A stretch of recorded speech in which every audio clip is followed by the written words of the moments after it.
Assalamualaikum warahmatullahi wabarakatuh, sahabat surga. Siapa yang tidak mengenal Nelson Mandela? Selain dikenal sebagai tokoh perdamaian yang peduli dengan masalah kemanusiaan, Nelson Mandela juga pernah menjabat sebagai Presiden Afrika Selatan. Berkat kerja kerasnya dalam membangun perdamaian di dunia selama hidupnya, menjadikan ia sebagai tokoh dunia yang menginspirasi banyak orang. Meskipun telah tiada, akan tetapi jasa dan perjuangan menegakkan perdamaian di dunia akan selalu dikenang sepanjang masa. Tahukah sahabat, ternyata ada keturunan dari Nelson Mandela yang tidak kalah hebat dengannya. Cucu Nelson Mandela yang bernama Zweli Mandla Mandela beberapa waktu lalu memeluk Islam. Bismillah. In the name of Allah God Almighty.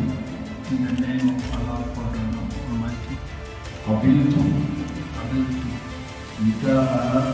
نكاحها بنفسي بنفسي بذلك. بذلك. I've accepted I've accepted the marriage the marriage of Rabia of Rabia Clark Clark for the amount for the amount that we've agreed upon. that we agreed on. MashaAllah. Dalam kesempatan, cucu mendiang Nelson Mandela serukan pembebasan Palestina dalam pidatonya saat pembukaan kejuaraan sepak bola negara Afrika, Africa National Championship tahun 2022 di Aljazair. Berbicara dari stadion di ibu kota yang dinamai menurut nama kakeknya, cucu dari Nelson Mandela berapi-api sambil meneriakkan kebebasan untuk Palestina. Remember that Madiba said our freedom is incomplete without the freedom of Palestine. Therefore we stand together to fight for the liberation of Palestine. Free, free Palestine! Palestine, from the river to the sea, free, free Palestine. I thank you. Dukungan itu digelorakan oleh cucu pembesar Afrika Selatan Nelson Mandela. Berdiri di tengah kemegahan stadion utama Algeria, dia berpidato bahwa kakeknya dulu pernah mengatakan hal strategis terkait dengan Palestina. Kemerdekaan kita belumlah sempurna tanpa kemerdekaan Palestina. Karena itu, kita bersama-sama berdiri di sini berjuang untuk Palestina, kata cucu Nelson Mandela tersebut. Tampak ribuan warga memadati stadion itu dari balkon paling depan hingga belakang yang ada di bagian atas. Tampak sebagian hadirin mengibarkan bendera Palestina, tanda memberikan dukungan dan membesarkan hati warga Palestina yang setiap hari dizolimi Israel.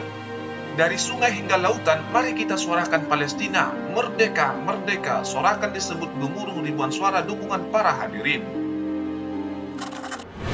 Sejalan dengan usaha cucu Nelson Mandela, penindasan yang dilakukan otoritas Zionis Israel kepada rakyat Palestina juga banyak ditentang oleh kaum itu sendiri. Salah satunya dari tokoh pemuka Rabi Yahudi bernama Amran Blau baru-baru ini. Ia menyampaikan bentuk kekecewaan dari salah satu aksi menteri dari kabinet pemerintahan bentukan Benjamin Netanyahu yang nekat memasuki komplek Masjid Al-Aqsa. Dalam pernyataan Rabi Yahudi ini menyatakan bahwa yang dilakukan Zionis bertentangan dengan kitab Taurat dan agama Yahudi. Mereka melakukan apapun di seluruh Palestina dan Yerusalem merupakan dosa besar dari setiap Yahudi yang beriman untuk mendekati Temple Mount atau bait suci yang berada di Masjidil Aqsa. את התנועה הציונית שהשתלטה על אדמות פלסטין והיא אף חותרת במגמה לחמוס את מסגד אל-אקצא מידי המוסלמים. התנועה הציונית כבר נלחמת נגד העם היהודי כ-150 שנה, החל באירופה תחת שמות שונות, אך כולם הם אותה תנועה בחילופי שמות. נאמר רב לפון. הם בניגוד לדעת התורה והדת היהודית. והם עושים ככל העולה על רוחם בכל פלסטין ובאל-קודס. Pack die Schilden. עם התנועה הציונית המזרחי, הם אלה שעולים להר הבית ולמסגד אל-אקצא. שהדבר הוא איסור חמור לנו כיהודים מאמינים. מעשים אלו הינם פשע חסר תקדים, עוול וחמאס. אך מצד האנושות, ושוב אף מצד הדת היהודית, מוקעים פושעים אלו, ובכללם כל פלגי הציונות. אנו לא מכירים בציונים כיהודים, והציונים אינם מייצגים את העם היהודי, היהודים האותנטיים בפלסטין.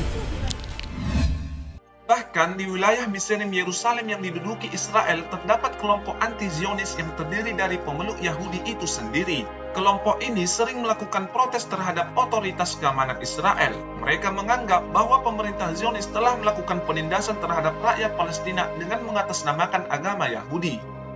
Dalam aksinya, kelompok anti-Zionis ini sering terlibat konfrontasi langsung dengan aparat keamanan Israel. Mereka juga mengibarkan bendera Palestina di wilayah tersebut. Namun, karena sesama Yahudi, aparat keamanan Israel hanya bertindak sewajarnya saja. Hal ini berbeda jika aksi protes datang dari seorang Muslim. Aksi selanjutnya juga datang dari kelompok agama Yahudi, Neturei Karta. Mereka menggelar protes di Yerusalem Timur pada waktu lalu. Mereka menentang negara Israel dan Zionisme ketika Rabi Israel terkemuka Yitzhak Yosef meresmikan sekolah pembibitan Yahudi di Dubai dan membuat ritual khusus Yahudi untuk keselamatan keluarga penguasa di Uni Emirat Arab.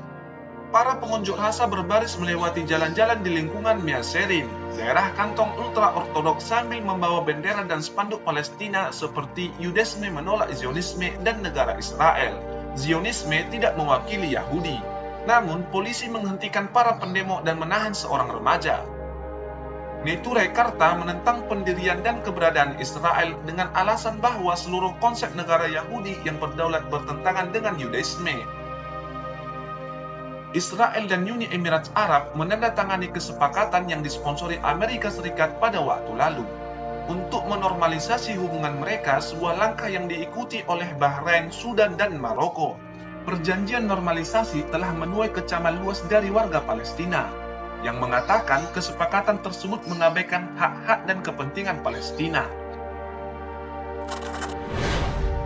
Sahabat surga, itulah beberapa aksi dukungan terhadap Palestina yang membuat Zionis Israel kesal. Hal ini semakin membuktikan bahwa tameng Israel untuk membela diri dari musuh-musuhnya sudah tidak relevan. Sebab penentang dari tindakan mereka ternyata datangnya juga dari pemeluk Yahudi itu sendiri. Sekian video dari kami, semoga bermanfaat. Wallahu a'lam bishawab. Wassalamualaikum warahmatullahi wabarakatuh.